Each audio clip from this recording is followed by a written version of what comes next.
Hello, Ramona. I can't shake the simplest feeling beyond the ghost. We stand on the opposite shore. Hello, Ramona. I reach through mysterious seas.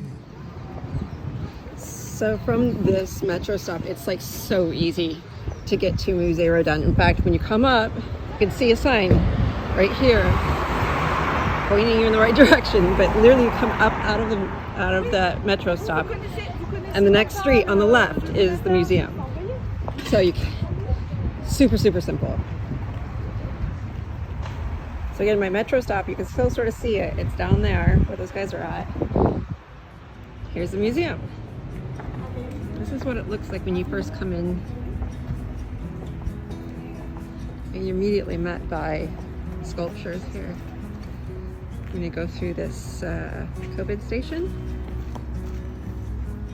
Okay, and so then you go through here. You can buy a ticket online normally, but I knew there wouldn't be a line today. So you just come in here. There's also a great boutique shop here when you're done with your tour. So this is my ticket. Because the museum itself is closed, this is just the garden only, and it was €6. Hi! So I am here at the Rodin Museum today because I thought it might be a fun idea to share with you what a creature comfort day would look like for me. And I got to thinking, how do I curate a day of art and being outside, because it's a glorious day, when everything's closed, the museums and everything are closed. And I found out that the gardens here are open today. So I'm going to share them with you, okay? All right. So this is less of like a official tour and more just like things that I love about this museum in particular that fits my creature comfort just faves. And part of it is the combo of art and being outside in the gardens here. Now, I love this building. The museum is technically kind of indoors outdoors because you have the Hotel Biron here, which normally would be open, and you've got all of the Rodin, exhibits in the gallery itself inside, but then you have sculptures outside as well. So this building, just so that you know, was a private mansion built by a wealthy financier between 1727 and 1737. That's how old this thing, and that just never gets old to me. Like it's just crazy to me that it's this old. 1737. And this is, the architecture type is Rococo. But let's move on. I'd like to come back when everything's open and show you the inside and when the gardens are just in their best form. I'm going in a clockwise direction. What you don't realize actually here, because everything sort of feels short out front here, can you kind of see with the way that the Hotel Biron sits on the property? It's up front near the street and near the entrance, right? And you've got this little bit of garden up front, but you're actually on 3 hectares of land, and so the rest of the garden is behind the building itself. This is all, and they're not blooming yet, but they're roses. This whole section up front here is rose gardens, over 2,000 rose bushes and 100 different varieties. So can you imagine coming here when all these roses are in bloom? It was just perfect. And you know what though, I love this too. With it bare, you've got just a hint of what's to come. Okay, so here's the front of the museum, right? What I'm doing is I'm coming around over here, and the piece is right back up against this wall right here. There's lots of sculptures mixed in here throughout the gardens. I like this one too. You see how far back it goes? It's a huge piece of property.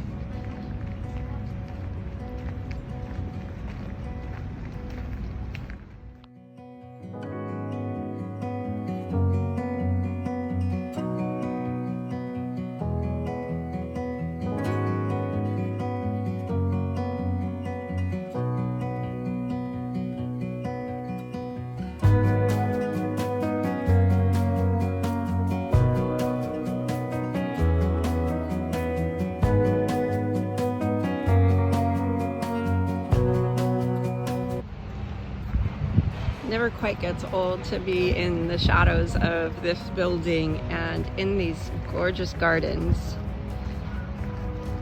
and being around artwork like this.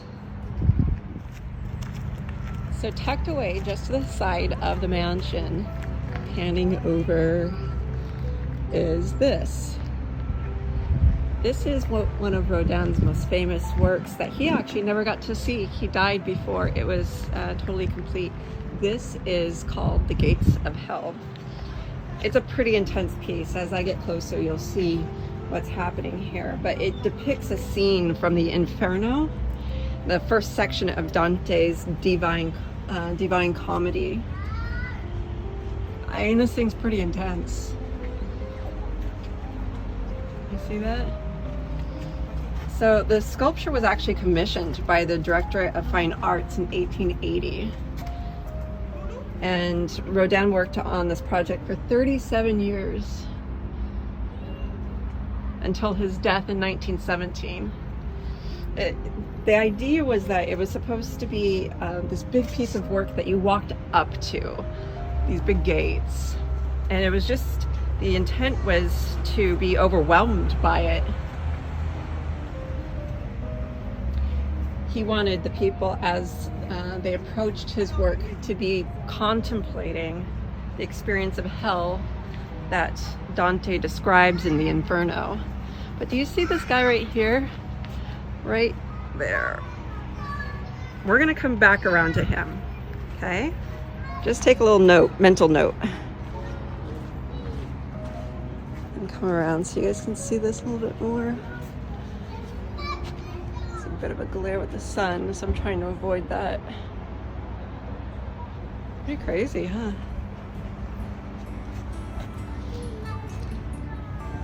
Lots of detail. Do you see the feet? You can walk right up and touch this thing.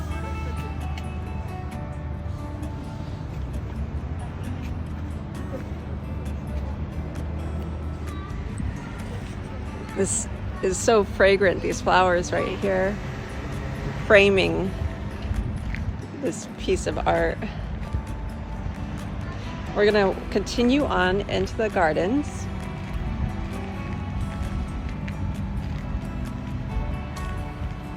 It's huge, isn't it?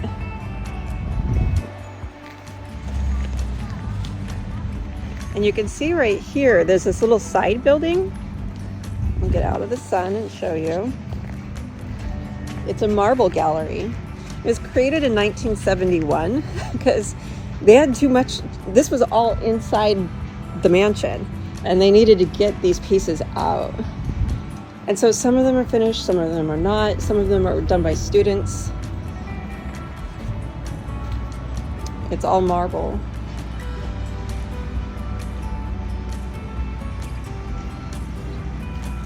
So you've got this marble gallery right here.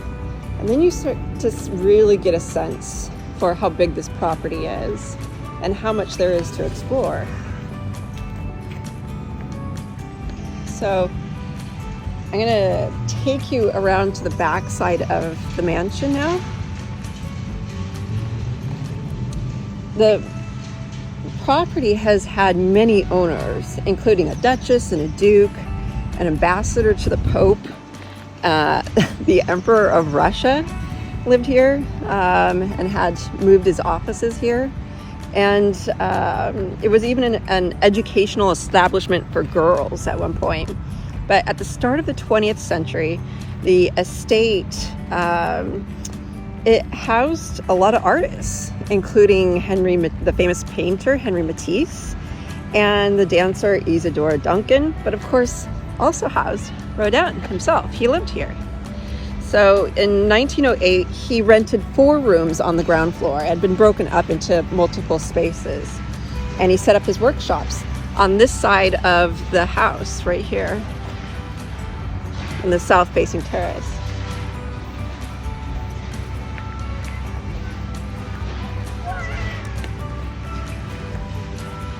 This was his view, or a version of it, when he was working here and living.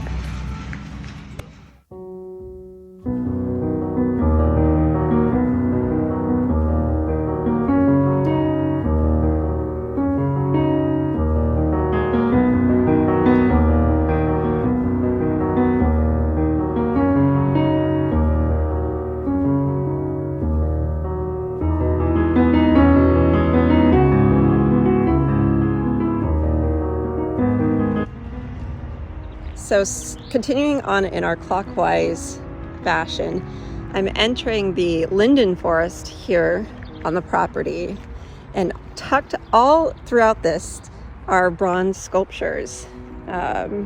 These sculptures include Adam, Eve, meditation, the spirit of eternal rest, Orpheus, and a bunch more. When you see a pedestal like this, it's because they moved the piece for whatever reason. Look, we've got daffodils. So quiet. You can hear the birds.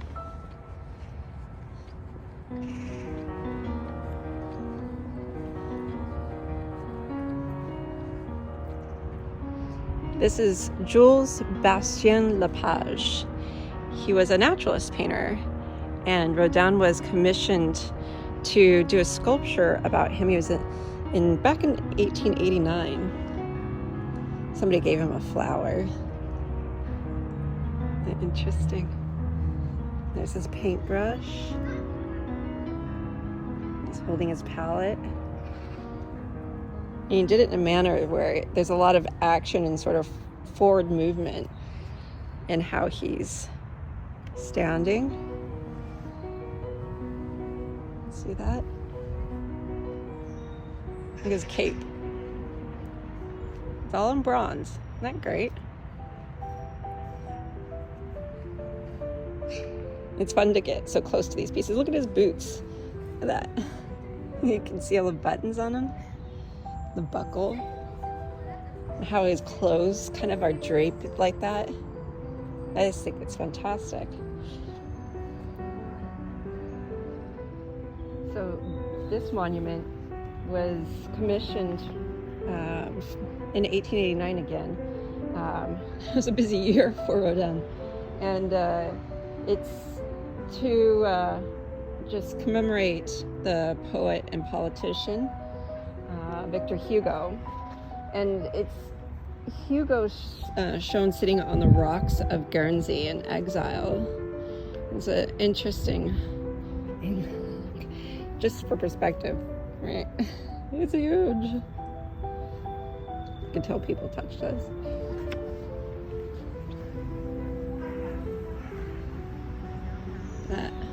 Look at his face.